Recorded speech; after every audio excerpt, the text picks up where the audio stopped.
coming up. Team USA in hoops beat Canada 86-72. I don't take anything from this. Anthony Edwards looked good. I don't take anything from it. This is where you're trying to figure out your roster. Now, you might send in 5 guys like it's a full team substitution. But I'm sort of watching to see, and this is the tricky part when you have these kind of teams. You're trying to get a team, not a team of all-stars. And that is the big storyline with the Olympic team, is Jaylen Brown is not on the Olympic team. This after Kawhi Leonard said, you know what, let me sit this out. So Derrick White of the Celtics, it gets the call. And Grant Hill was running the show with the Olympic team, and he talked about why he brought in Derrick White on the Olympic team. One of the many things that I really love about Derrick, and particularly with this team, is I don't feel like his role changes much with our team from what he does with the Celtics. He plays alongside 2 incredibly great young players in Jaylen Brown and Jason Tatum. And, this setting is hard. You're the center of your universe, and now you have to establish a role, and it might be different than what you have to do with your team. And to so have someone who can come in and play off of guys, be complementary to some others, but then also stand out. Okay, he's assembling a team. Not all-stars, but a team. But if you said, hey, Jason Tatum is going to be on the team, okay. Drew Holiday, okay. Good two-way player, playing for the Celtics.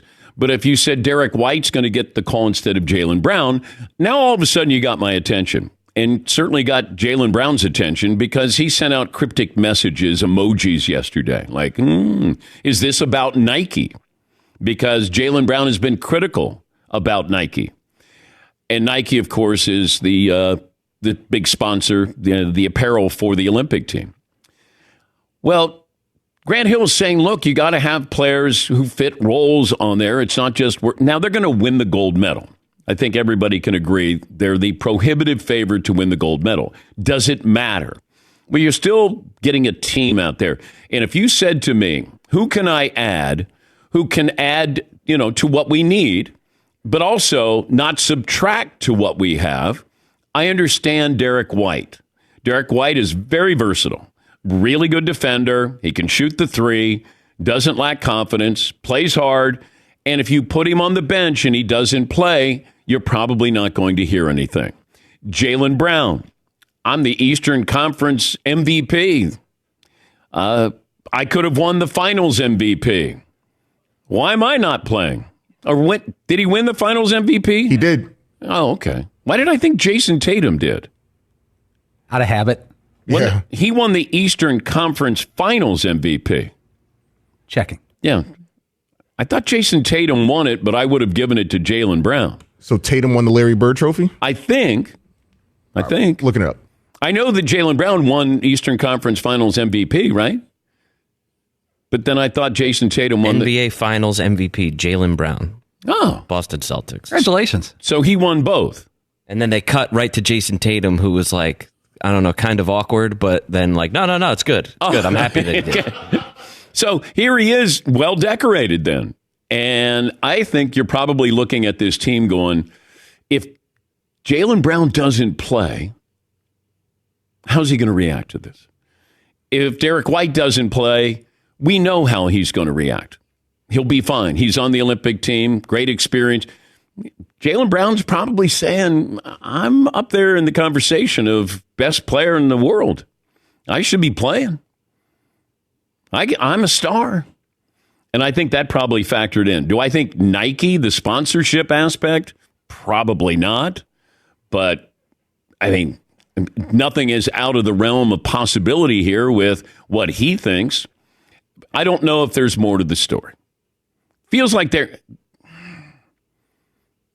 a little bit more to the story. I just don't know what direction to go in on this. But we did call for Grant Hill. We did call for Jaylen Brown. Yes, Marvin. The only reason why I'm kind of going against you guys is because they've had guys like Tayshaun Prince, Keldon Johnson. You don't know who Keldon Johnson is, but he was on the Olympic team in 2021. So there's guys where it's like, you're good enough to be on this team, but you won't moan and cry if you don't play. Michael Redd, Tayshaun Prince, I said Tayshaun. But those guys, like your Andre Iguodala, you're happy to be on those teams. They're good guys if they can get into the game, but if not, they'll be all right. Because if you're Jaylen Brown, why am I not playing? Yeah. I mean, it's tricky because Jaylen Brown's going to go, look at the year I just had. And am I better than Anthony Davis? Well, in his mind, he thinks he is. Am I more reliable? He probably thinks he is. I get it. I get his side of this, but I also have to understand how you're going to build the architect of building a team here. And that's the tricky part of this. Jaylen Brown, to me, would probably be a little bit more disappointed or upset. I don't want to say angry if he's not playing. Like, you're on the roster, you're on the bench, and I should be playing. Okay. But then when you're not, because there's a lot of star power here. I mean, you got LeBron, you got KD, you got Steph Curry. I mean, these are big ticket items. Anthony Edwards says he's the number one option here. So you got egos here. Sometimes you got to get the guys who are the foot soldiers. And it feels like every team has those or needs to have those. Because sometimes when you see an all-star team or a team full of stars lose, it's because they haven't been playing together. And that's the tricky part of this. Do I think they're a lot better than Canada? Yes. And Serbia? Yes. In Germany? Yes. In Greece? Yes. Spain? Yes. But all it takes is one night when a team clicks and your team does not. But yeah, that was the big story with Team USA, was not the friendly against Canada. And Canada tried really hard. Canada was playing like it was the gold medal, which doesn't bode well for Canada because Team USA was like, all right, going to put in 5 new guys. All right, come on out. 5 new guys going in. All right, come on out. And then they didn't play well in the first 10 minutes, and then they pulled away to win by, I think, 14 points. But, just some of the headlines here so far, and Team USA, a headline that has nothing to do with their actual play in the, leading up to the Olympics.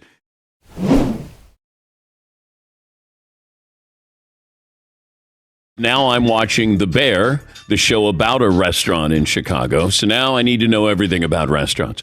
Why you go? Will you give it a second chance? Why you give it a second chance? And if you give it a third chance, does that mean that's going to be one of your favorites? So we were just discussing our philosophy of going to a restaurant. And I didn't realize this, but you go once. Let's say it's not good. Then you give it another chance. Now, if it's good the second time, then you go the third time maybe. Or if it's good the first time, and then the second time, then you're going to go, and that's going to be one of your favorite restaurants. And if you think about it, where we go, we're habitual, creatures of habit. Like, we always go to that restaurant or this restaurant. Do you try a new restaurant? How many times have you been blown away by going to a restaurant? So we've all had thoughts here. Marvin's favorite restaurant is in Disney World. It sure is. Yes. So you can only go once a year, and that's your favorite because you go once a year. Yep, next year we'll be there. And that'll still be your favorite restaurant.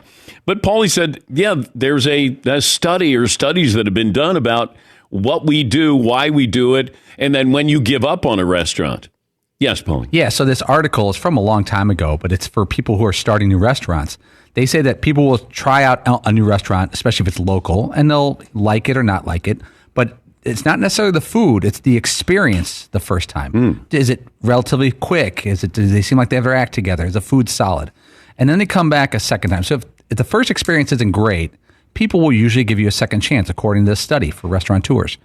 But if the second one's not good, they've made their decision. There will not be a third.